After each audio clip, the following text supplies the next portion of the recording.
proses pelibatan dua orang peserta atau lebih untuk berinteraksi saling bertukar pendapat dan atau saling mempertahankan pendapat dalam pemecahan masalah sehingga didapatkan kesepakatan di antara mereka merupakan metode A.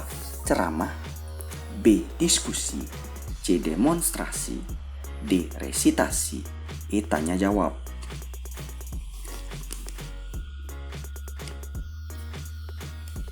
Oke, kita cek jawabannya bersama-sama adalah opsi B. Diskusi. Pembahasan. Metode diskusi adalah aktivitas dari sekelompok siswa berbicara saling bertukar informasi maupun pendapat tentang sebuah topik atau masalah, di mana setiap anak ingin mencari jawaban atau penyelesaian problem dari segala segi dan kemungkinan yang ada. Metode ini melatih siswa untuk berani mengungkapkan pendapat dan berargumentasi untuk mempertahankan pendapatnya. Jadi jelas di sini adalah metode diskusi. Itu proses pelibatan dua orang peserta didik atau lebih untuk berinteraksi saling bertukar pendapat. Lanjut soal nomor 12. Penilaian adalah penafsiran hasil pengukuran dan penentuan pencapaian hasil belajar. Penilaian dapat berupa hasil belajar peserta didik yang tidak dipengaruhi oleh kepentingan penilai, perbedaan latar belakang agama, sosial, ekonomi, budaya, bahasa, gender, dan hubungan emosional. Cara penilaian tersebut mengacu pada aspek penilaian A. Objektivitas, B. Transparan, C. Bermakna, D. Menyeluruh, E. Adil. Oke, kita cek jawabannya bersama-sama adalah opsi A. Objektivitas. Penilaian yang bersifat objektif adalah penilaian yang tidak memandang dan membeda-bedakan latar belakang peserta didik, namun melihat kompetensi yang dihasilkan oleh peserta didik tersebut, bukan atas dasar siapa dirinya. Jadi jelas di sini ya. Jadi mengacu pada aspek penilaian objektivitas. Lanjut soal nomor 13. Teknik penilaian hasil belajar yang menuntut peserta didik mendemonstrasikan kemahirannya atau menampilkan hasil belajarnya dalam bentuk unjuk kerja adalah teknik penilaian A. Tes lisan, B. Tes praktik, C. Penugasan, D. Portofolio, E. Magang.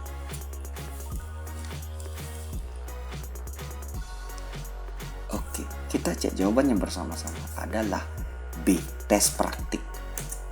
Tes praktik merupakan teknik penilaian untuk melihat secara langsung kemahiran atau kemampuan siswa dalam mendemonstrasikan kemahirannya atau hasil belajarnya. Jadi jelas sekali di sini ya, tes praktik. Lanjut soal nomor 14. Saat ini berkembang bentuk instrumen penilaian dengan meminta siswa untuk mengumpulkan dokumen-dokumen yang menjadi bukti bahwa siswa tersebut telah melakukan sesuatu yang disyaratkan oleh guru. Kumpulan hasil kerja ini untuk menunjukkan bukti tentang kompetensi, pemahaman, dan capaian siswa dalam mata pelajaran tertentu. Hal ini sering disebut dengan penilaian A. Penugasan, B. Pengamatan, C. Portofolio, D. Praktik, E. Produk. Oke, kita cek jawaban bersama-sama. Paling jelas sekali di sini adalah jawabannya adalah C. Portofolio. Nah, teknik penilaian dengan bentuk portofolio merupakan bentuk penilaian yang mensyaratkan siswa memiliki dan mengumpulkan bukti-bukti dokumen yang akan menunjukkan bahwa dia telah memiliki kompetensi, pemahaman, dan capaian dari sebuah pembelajaran.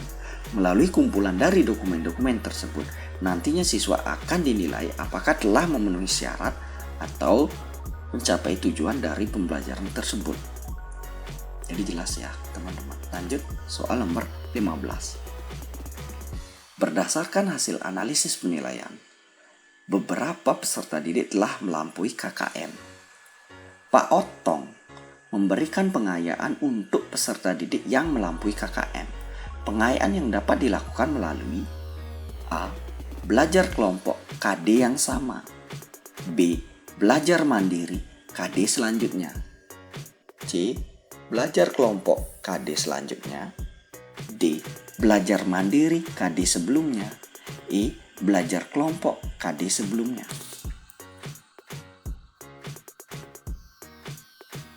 Oke, kita cek jawabannya bersama-sama. Adalah opsi A. Belajar kelompok KD yang sama. Nah, pembahasan. Bentuk pelaksanaan pembelajaran pengayaan dapat dilakukan melalui yang pertama, belajar kelompok, yaitu sekelompok peserta didik yang memiliki minat tertentu diberi tugas untuk memecahkan permasalahan, membaca di perpustakaan terkait dengan KD yang dipelajari pada jam pelajaran sekolah atau di luar jam pelajaran sekolah. Pemecahan masalah yang diberikan kepada peserta didik berupa pemecahan masalah nyata. Selain itu, secara kelompok peserta didik dapat diminta untuk menyelesaikan sebuah proyek atau penelitian ilmiah. Yang kedua, belajar mandiri, yaitu secara mandiri peserta didik belajar mengenai sesuatu yang diminati, menjadi tutor bagi teman yang membutuhkan. Kegiatan pemecahan masalah nyata, tugas proyek atau penelitian ilmiah juga dapat dilakukan oleh peserta didik secara mandiri jika kegiatan tersebut diminati secara individu. 3. Pembelajaran berbasis tema, yaitu pembelajaran terpadu yang memadukan kurikulum di bawah tema besar sehingga peserta didik dapat mempelajari hubungan antara berbagai disiplin ilmu. Melalui pembelajaran tematik dapat mengaitkan beberapa mata pelajaran sehingga dapat memberikan pengalaman bermakna bagi peserta didik. Dikatakan bermakna karena dalam pembelajaran tematik, peserta didik akan memahami konsep-konsep yang mereka pelajari melalui pengalaman langsung dan menghubungkannya dengan konsep lain yang telah dipahaminya. Nah, jadi jelas di sini beberapa peserta didik telah melampaui KKM. Jadi Pak Otong, seorang guru, memberikan pengayaan itu adalah belajar kelompok KD yang sama. Jadi beberapa siswa yang telah melampaui KKM bisa belajar secara berkelompok dengan KD yang sama. Jadi bukan malah diberikan KD yang berbeda, apalagi tentang KD selanjutnya. Itu tidak berhak ya. Jadi jelas ya. Lanjut soal nomor 16.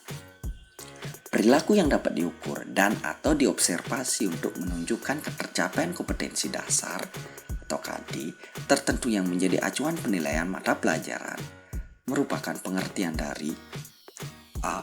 Kompetensi inti, B. Standar kompetensi lulusan, C. Indikator, D. Standar isi, E. Standar proses.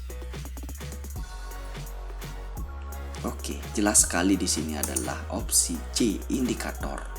Jadi perilaku yang dapat diukur itu adalah indikator ya. Indikator merupakan penanda tercapainya kompetensi dasar dari sebuah mata pelajaran. Indikator harus dapat diukur dan diobservasi sehingga guru dapat menyimpulkan apakah KD telah tercapai atau belum. Soal 17.